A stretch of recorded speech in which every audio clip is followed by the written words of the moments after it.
Hanoi, the capital of Vietnam, a place where dead relatives are the focus of Buddhist ceremonies practiced in many homes. Normally, the ceremony is a private affair, meant just for the immediate family. But Dung Viet Le and his wife Tuan have been generous enough to allow me to join in. This is the altar here at the highest part of the house? Yeah, this is the altar. And these are the ancestors? Away. These are my mother. Then next is her mother. Many Vietnamese believe that after death, the spirits of the dead continue to influence the world of the living. And so now we're lighting incense? When we lighting or burning the incense, we actually have given the message to the passed away people. We believe that the incense is the channel to do that.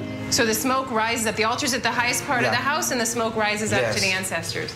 And how often do you do this? We base on the death anniversary days of the passed away people, and also on the New Year Death Festival occasions. Preparing a feast of their ancestors' favorite foods is a large part of ensuring that the dead keep a positive disposition toward the living. Normally we have a square rice cake, chicken, sticky rice, all of these. So what happens to this food? The family will enjoy it. The family eats it, so they eat with the dead. Yes. You know, the ancient Egyptians did the same thing. They would go to the tomb, and they would make a big meal, and they would eat the meal with the dead. We do the same thing. So this is something that has been happening for millennia. Yeah. People like to eat with their ancestors. Yeah. I'm amazed that even though the bodily remains are important, there seems to be an understanding that the spirits are in the heavens, up high.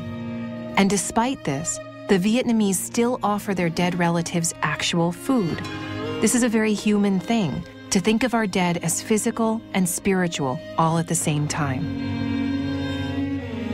And these gifts, these are for the ancestors as well? These are all to the ancestors. And this is money. This is money for the afterlife? Yes. Oh, look! $100 bill! So everything that the deceased would need in life, you give them in death. Now, how do you get this to the dead? How do you get this to the ancestors? We will burn it. It's fun. You want to work together this? with us? Yeah. You can try one. Thank you. Yeah. But I have to open it up. I want to put the dollars in. I've always wanted to burn American cash. $100 bills. While modern Vietnamese are enjoying a comfortable life, they want their ancestors to be comfortable as well. This is why money and transportation and clothes, all the comforts of this world, are sent to the dead.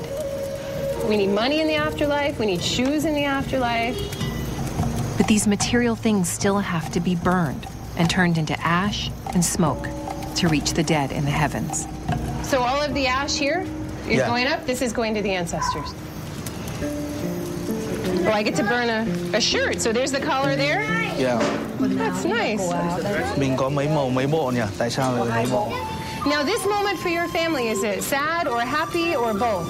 We feel happy because this is the moment we feel we are connected with our ancestor. So normally the people feel very happy. People in the United States don't normally relate to the dead in such a physical way. To me, this is a beautiful ceremony, an amazing moment of a family sending gifts to their loved ones in the afterlife.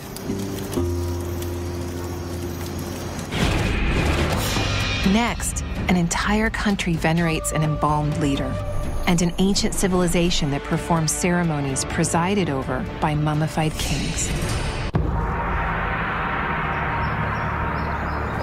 In Vietnam, ancestor worship is a private affair meant to connect the living with dead loved ones.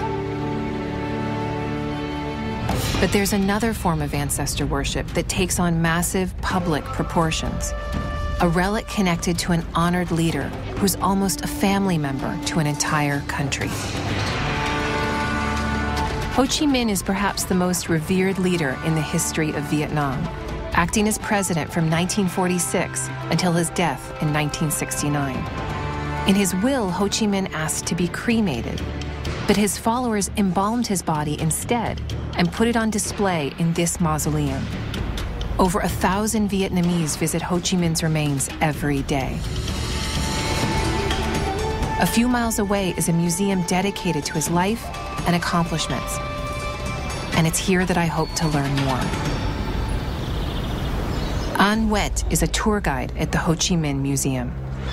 So why do so many people come to the tomb of Ho Chi Minh? Why do they need to visit him? Ho Chi Minh is a father of the nation of Vietnam. He is a man who made independence for Vietnam and who bring happiness for people in Vietnam. Now, why did they preserve his body? Why did they keep it so that people could go and see it? People want to see Ho Chi Minh, want to see the legend. So Ho Chi Minh is considered like a very important family member, like a grandfather or a father? Yes. In Vietnamese family, Ho Chi Minh is a very popular relative. People, and especially children, very close to him. Ho Chi Minh's preserved corpse represents a human belief that goes beyond theologies and ideologies. Some people need to connect physically with the roots of belief and hope. And this is why so many Vietnamese visit the body of Ho Chi Minh. They feel they are near his revolutionary ideals. In fact, relics are all about the emotional and psychological needs of the living. They usually have very little to do with the wishes of the people whose bodies are being used. The idea of using the bodies of dead leaders to guide the living isn't a new one.